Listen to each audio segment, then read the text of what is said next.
ಕರ್ನಾಟಕ ಎಂದು ನಾಮಕರಣಗೊಂಡ 50 ವರ್ಷಗಳ ಸವಿ ನೆನಪಿಗಾಗಿ ರಾಜ್ಯ ಸರ್ಕಾರ ಭುವನೇಶ್ವರಿ ತಾಯಿಯ ಜ್ಯೋತಿ ರಥಯಾತ್ರೆ ಮೂಲಕ ಕನ್ನಡ ನಾಡಿನ ಹಿರಿಮೆ ಗರಿಮೆಯನ್ನು ಪ್ರತಿ ಗ್ರಾಮಕ್ಕೂ ತಲುಪಿಸುವ ಕೆಲಸ ಮಾಡುತ್ತಿರುವುದು ಶ್ಲಾಘನೀಯ ಎಂದು ತಹಸೀಲ್ದಾರ್ ಎನ್ ಮನೀಷಾ ತಿಳಿಸಿದರು.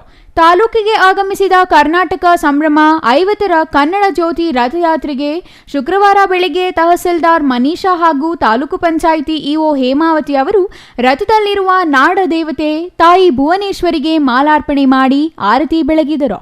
ಕಂದಾಯ ಇಲಾಖೆ ಹಾಗೂ ತಾಲೂಕು ಪಂಚಾಯಿತಿ ಇಲಾಖೆಯ ಮಹಿಳಾ ಸಿಬ್ಬಂದಿ ಹಾಗೂ ವಿದ್ಯಾರ್ಥಿನಿಯರು ಪೂರ್ಣಕುಂಭದೊಂದಿಗೆ ರಥಯಾತ್ರೆಯನ್ನು ಅದ್ದೂರಿಯಾಗಿ ತಾಲೂಕಿಗೆ ಬರಮಾಡಿಕೊಂಡು ಮಾತನಾಡಿದರು.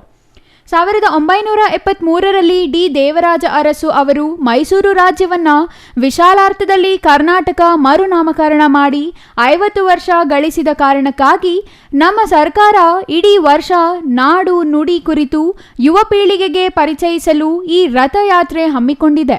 ಕನ್ನಡ ಕಟ್ಟುವ ಕೆಲಸಕ್ಕೆ ಇಂದಿಲ್ಲಿ ನೆರೆದ ಎಲ್ಲ ಕನ್ನಡ ಪ್ರೇಮಿಗಳಿಗೆ ತಾಲೂಕು ಆಡಳಿತದ ಪರವಾಗಿ ಧನ್ಯವಾದ ತಿಳಿಸುತ್ತೇನೆ ಎಂದರು.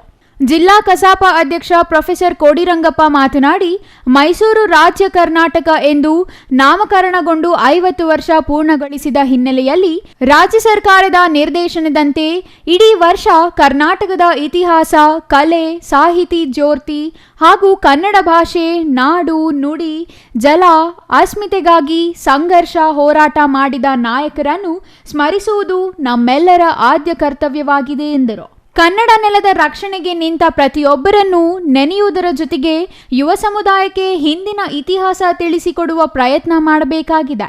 ಇಲ್ಲದಿದ್ದರೆ ಯುವ ಪೀಳಿಗೆಗೆ ಇತಿಹಾಸ ಸೃಷ್ಟಿಸಲು ಆಗುವುದಿಲ್ಲ. ಕನ್ನಡ ಅತ್ಯಂತ ಪ್ರಾಚೀನ ಭಾಷೆಯಾಗಿದೆ.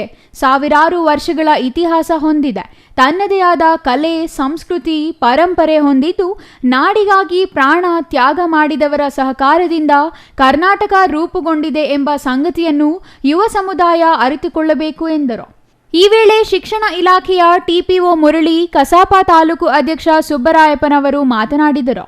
ವೇದಿಕೆ ಕಾರ್ಯಕ್ರಮಕ್ಕೂ ಮುನ್ನ ಪಟ್ಟಣದ ಪ್ರಮುಖ ಬೀದಿಗಳಲ್ಲಿ ಕನ್ನಡ ಜ್ಯೋತಿ ರಥಯಾತ್ರೆಯು ಸಂಚರಿಸಿತು. ಸಾವಿರಾರು ವಿದ್ಯಾರ್ಥಿಗಳು ಹಾಗೂ ವಿವಿಧ ಕಲಾ ತಂಡಗಳು ವಾದ್ಯ ಮೇಳಗಳೊಂದಿಗೆ ಕಲಾವಿದರು ಹೆಜ್ಜೆ ಹಾಕಿ ಮೆರವಣಿಗೆಯನ್ನು ಮೆರುಗುಗೊಳಿಸಿದರು. ನಾಡಿನ ಸಂಸ್ಕೃತಿ ಬಿಂಬಿಸುವ ಗಾಯನಕ್ಕೆ ಮಹಿಳೆಯರ ನೃತ್ಯವು ಎಲ್ಲರ ಗಮನ ಸೆಳೆಯಿತು.